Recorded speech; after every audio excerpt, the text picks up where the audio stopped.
Online with Terry Jeffrey, a CNS News production. Hi, and welcome to this edition of Online with Terry Jeffrey. Our guest today is Ken Blackwell.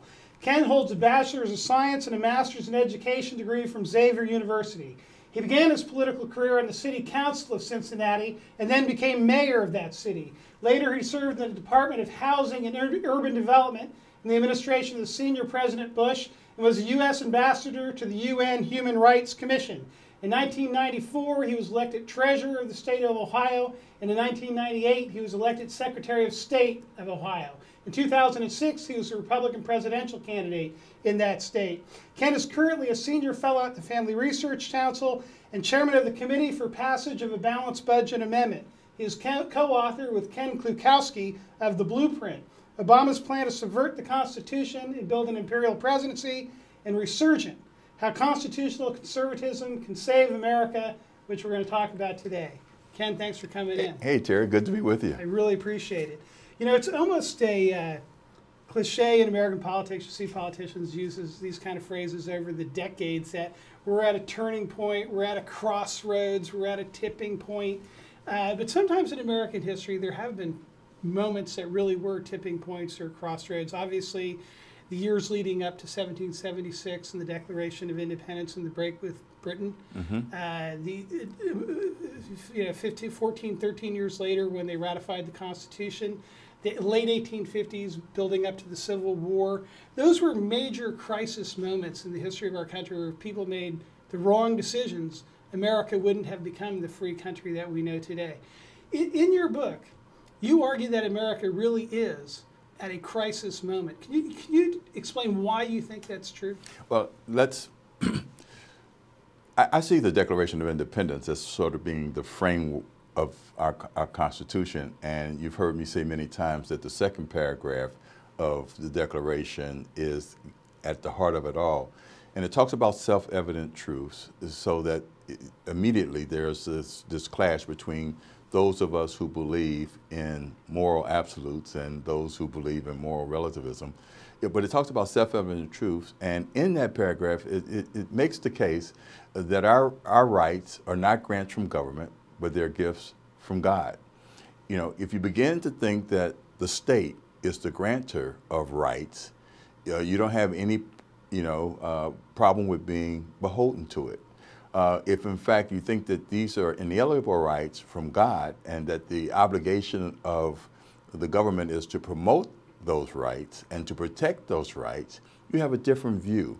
I think that we're at a moment in our 235-year history where there is a monumental clash between worldviews and between how those worldviews hold the Constitution of the United States. And it is how we address this issue, this clash of worldviews, that will determine how we round out America's third century. You know, it's interesting, Ken, both in spoken words and speeches he's given and in some statements he's put out on a number of occasions, President Obama has invoked the idea of the unalienable rights. He's actually used those words from the Declaration of Independence, but he's taken the Creator out of it. The Declaration, yes, of course, says we are endowed by our Creator with certain inalienable rights. Do you think those times when that President Obama has omitted the Creator from his invocation of inalienable rights, that he actually was delivering a message and that was a purposeful statement on his part? Oh, absolutely. I think the president is one who believes in collectivism.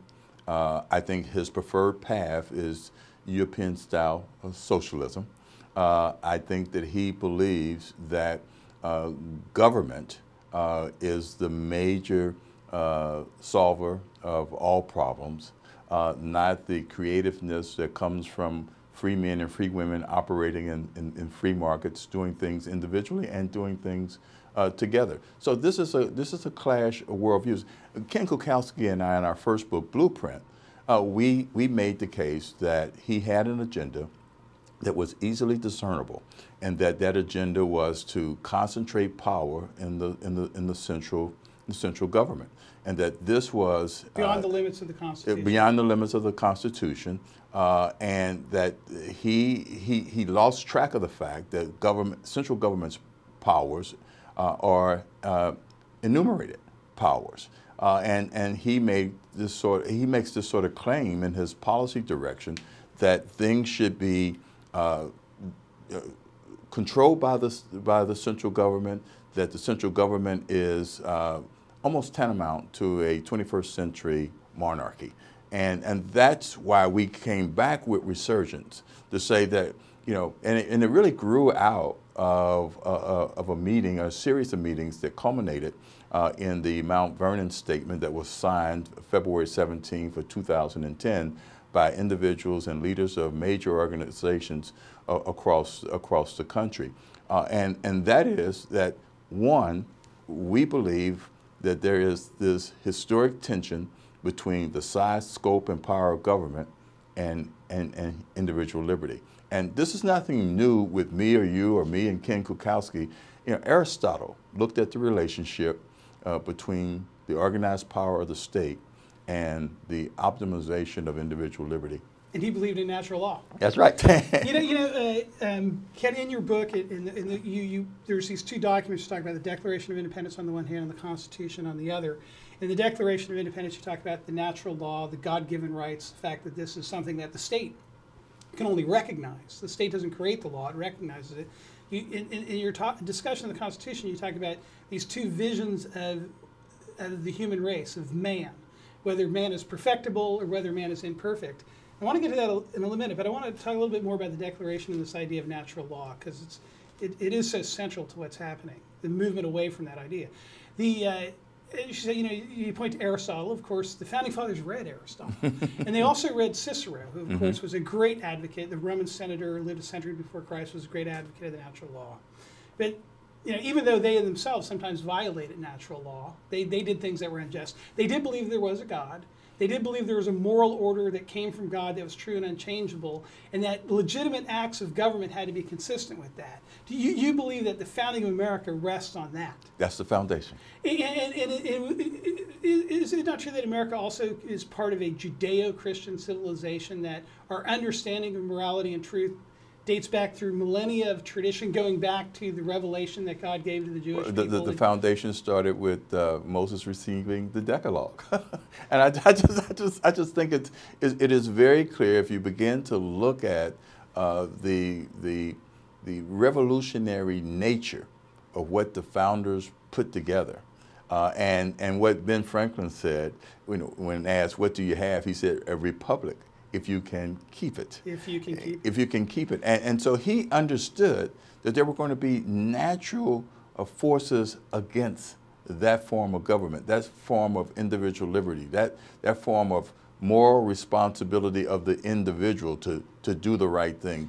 But it was a faith in our moral foundation and the morality of individuals and the inclination and the capacity of people to do good. You know, voluntarily. It's interesting. Just yesterday in a Senate committee where Janet Napolitano, the Homeland Security Secretary, was testifying, Senator Dick Durbin said, he was talking about the DREAM Act, which he sponsors, which would allow illegal alien teenagers under certain circumstances to be legalized as permanent residents of the United States. He said the only perfect law, this is Dick Durbin, came down in stone tablets with Moses from Sinai. So you had Dick Durbin, interestingly, this is a pro-abortion politician who believes in very high taxes and all sorts of things, saying that he believes in the Ten Commandments.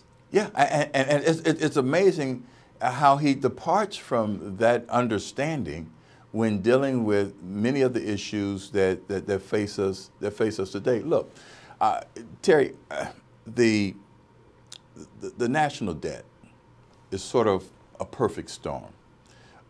It is a three-dimensional problem. It is a national security problem because 47% of our debt is being held by foreign interests. Chief among those is China. It is an economic problem because we are realizing anemic economic growth and job creation. 4% 54,000 last month, when we need on a monthly basis at least 250,000, and that's that's an economic growth problem. But when you begin to see where our national debt is, combined government spending as a part of a percentage of GDP is up about 42%. And that's putting us on a path of European-style socialism. And we see what's happening there, whether we go to Greece or Portugal or Spain. And so as a result, we have that economic problem, but we also have a moral problem. Yeah, and that is reflective in the intergenerational theft that we are partaking in against our children and our grandchildren. And so when you stop to look at that problem and you say, okay, how do we get back to the discipline?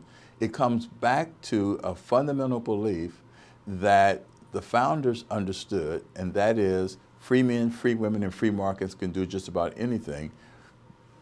Big government is often part of the problem because it robs people of their moral responsibility to get. Can the immediate issue facing Congress is, do they raise the debt limit or not? Right now, legally, the government is not supposed to borrow more than $14.294 trillion. They're doing all kinds of bookkeeping scams right now to make sure it doesn't go over that level.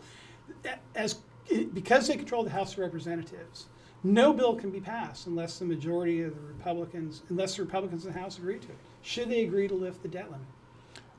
Only if there are substantial reforms that are passed, that are measurable and demonstrative.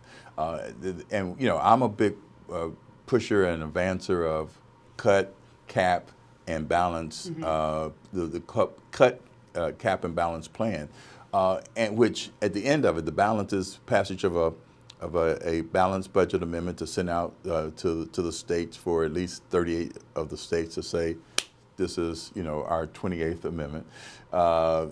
We have to cut spending and cap spending as a percentage of our GDP. I'm a big fan of 18%. And we have to substantially cut spending now because it's going to take some time to get a balanced budget amendment. Short of that, the answer is no. Will they do it to the strict letter of our plan? I doubt it. Do I think that they will ultimately raise the debt limit? Yeah. But I think that there's a will in Congress now among conservatives to make sure that they get something for it. As you alluded to, a broad coalition of conservative groups have come together behind this cut, cap, and balance pledge.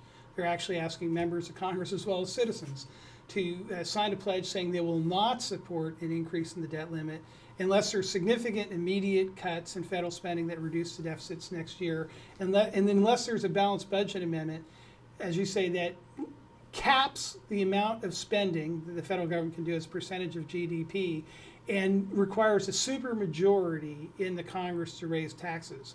You support that pledge? Oh, absolutely. I was one of the drafters of the pledge. So your view is that Republicans should take that pledge, who are in Congress, and should absolutely not raise the debt limit unless they get those things along with it. Those reforms. You know, within that framework, are there variations? Yes, but those are the real benchmark reforms. And any other way, we watch our exceptionalism fly out of the window, and America's third century will end up with an exceptionalism that is weakened, if not destroyed.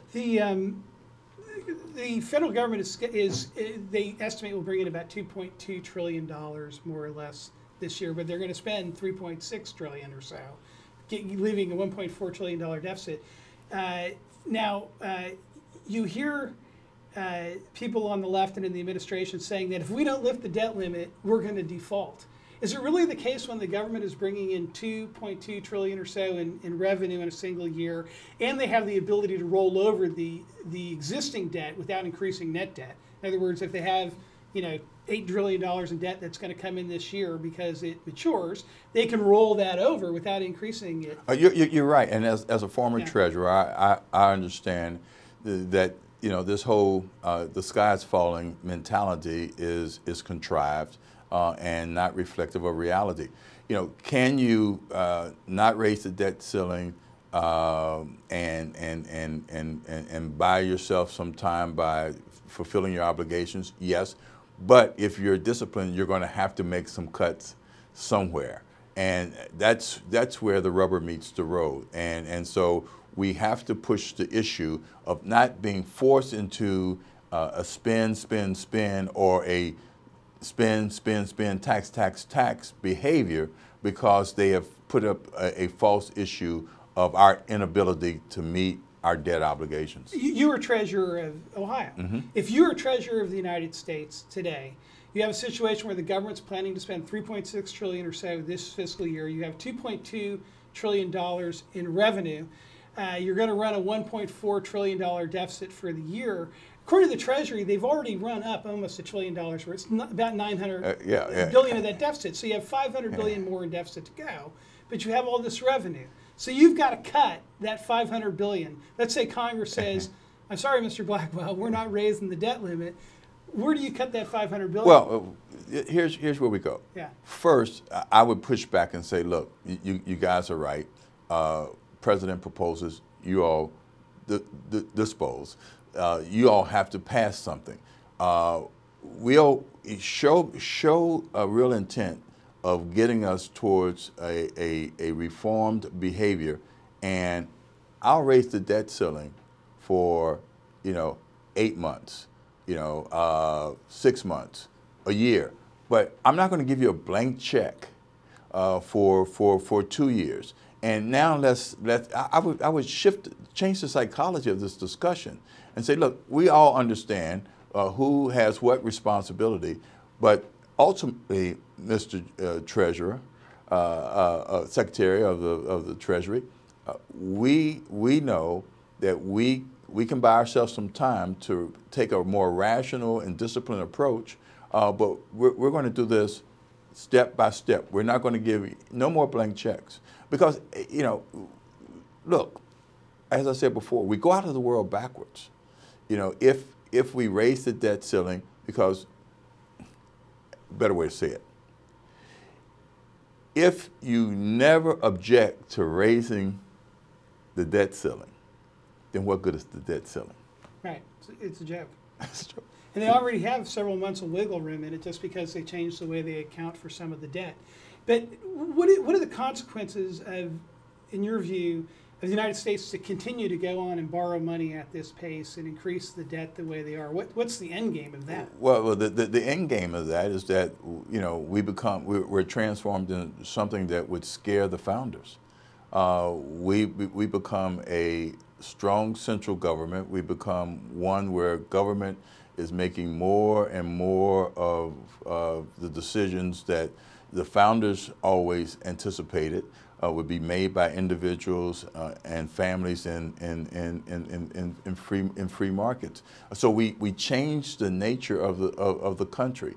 We become something. We were transformed into a model that has failed time in and time out, and we lose in our exceptionalism. And that's what really concerns me, is that we have a leader in President Obama that finds it difficult to say why and how we are an exceptional nation. When you look at the underlying forces driving us into this debt, of course there is discretionary spending, and a lot of it is unnecessary, as you point out, and resurgent. But the main drivers of the future debt are the massive entitlement programs, Social Security and Medicare, particularly Medicare, which faces an unfunded liability of about $38 trillion. What would you do to reform and change those massive entitlement programs? Well, I think the Debt Commission gave us a nice blueprint. I think Congressman Paul Ryan has given us, a plan that begins to bend the curb in a rather responsible way.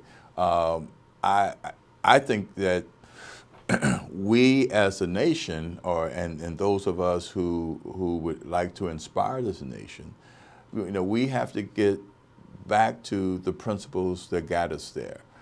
And if you will allow me, I use as a guidepost something that I learned from my great uncle, D. Hart Hubbard. He was the first African American to win an Olympic gold medal in track and field in this country. He won it in the 1924 games in Paris. He had qualified to run for the 100, the high hurdles, and the long jump. And he and Eric Liddell had a transatlantic debate as to who was the fastest human being in the face of the earth, on the face of the earth. When he got to Paris, the International Olympic Committee would only allow him to compete in the broad jump.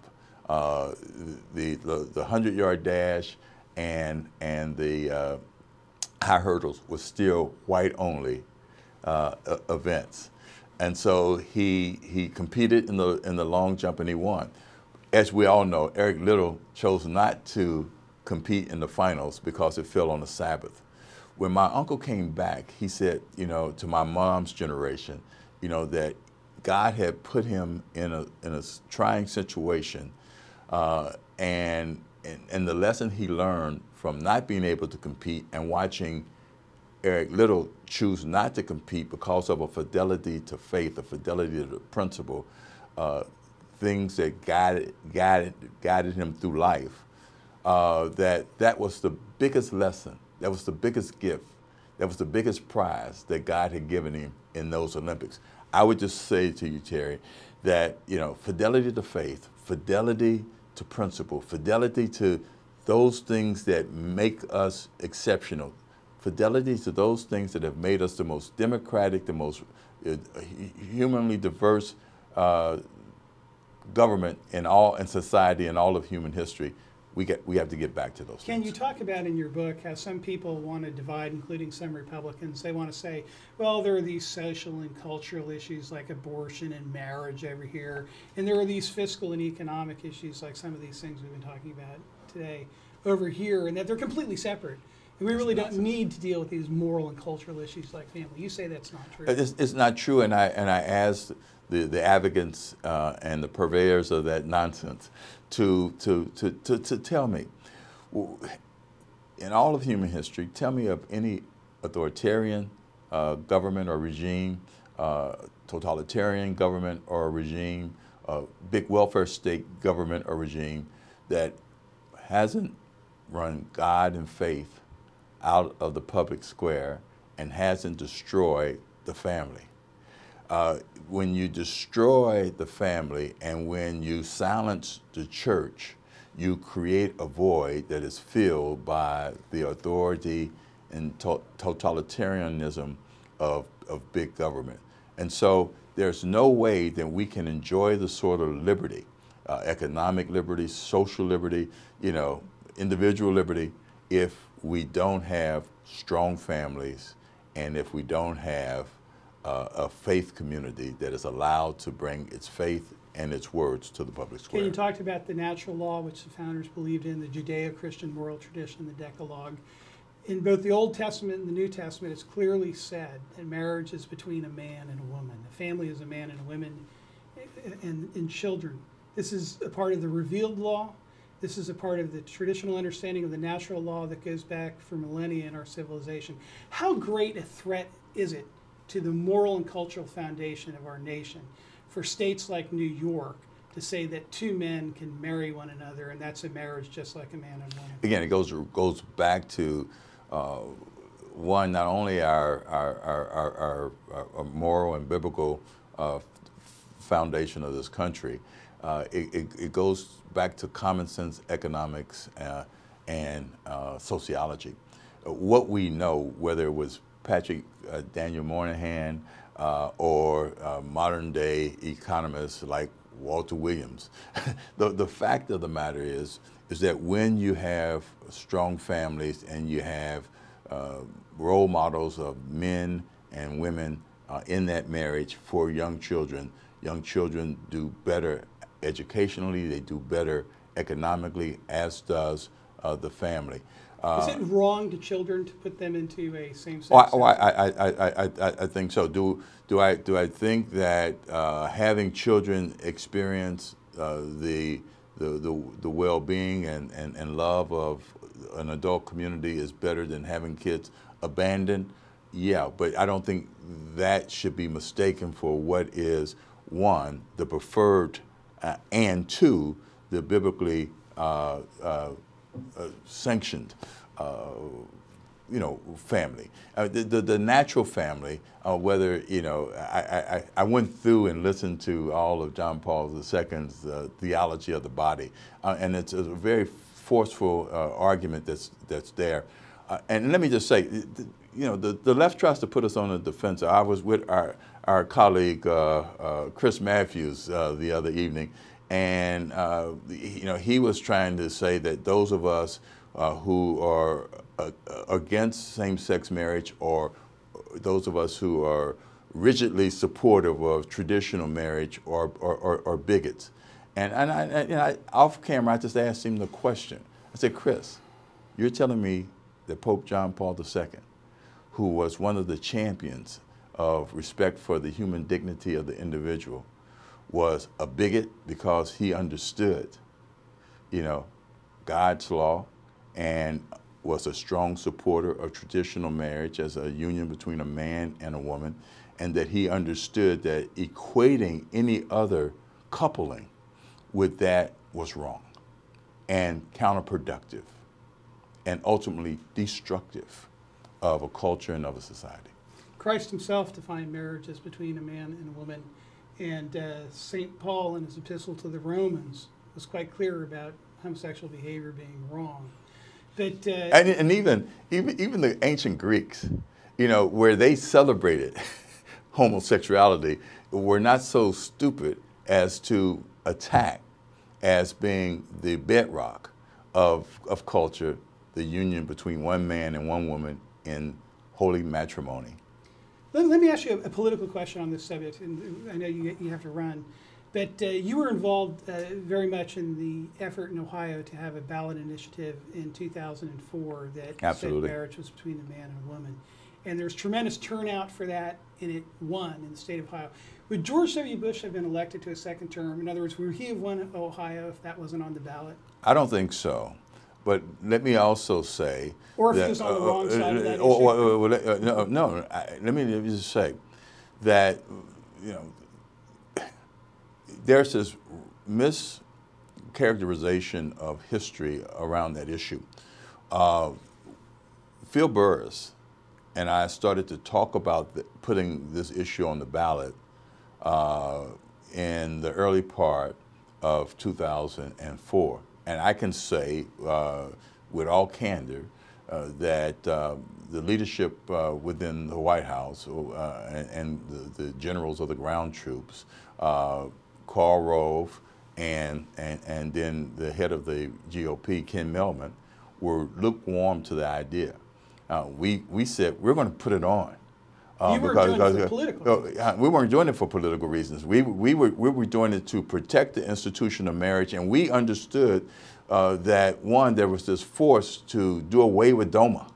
And if they did away with DOMA, the only way that states like Ohio could protect itself and themselves was to pass a constitutional amendment defining marriage that way. The Bush White House was lukewarm about you having a ballot initiative for marriage? Well, there were two field generals. One was in the White House, and that was Karl Rove. And then Ken Melman was head of the Republican National Committee. Right. So Bush's top political advisor, Karl Rove, and Ken Melman, the chairman of the Republican National Committee, they weren't really happy about putting a marriage amendment on the ballot in Ohio in 2004. And now what we know in hindsight was that within the Bush family, there was some skepticism about this initiative. And so this whole notion that this was put on as a political strategy by Karl Rove and Ken Melman couldn't be further from the truth. They just happened to be lucky that you did it. Absolutely. But you did it because you wanted to protect marriage. And Phil Burris and I, talked with lawyers and they said, look, to inoculate yourself against DOMA being, shelved, and somebody making the case that if they pass gay marriage in California or New York, that you have to recognize it in Ohio, pass the constitutional amendment. The people of the state of California, which is my home state, passed Proposition 8, an initiative like the one in Ohio, saying that marriages between man and woman in the state. Should the people of New York have the same right as the people in Ohio and the people of California to go to the ballot box and decide what marriage is in their state? Oh, I think so. Ken Blackwell, thank you very much. Thank you, sir.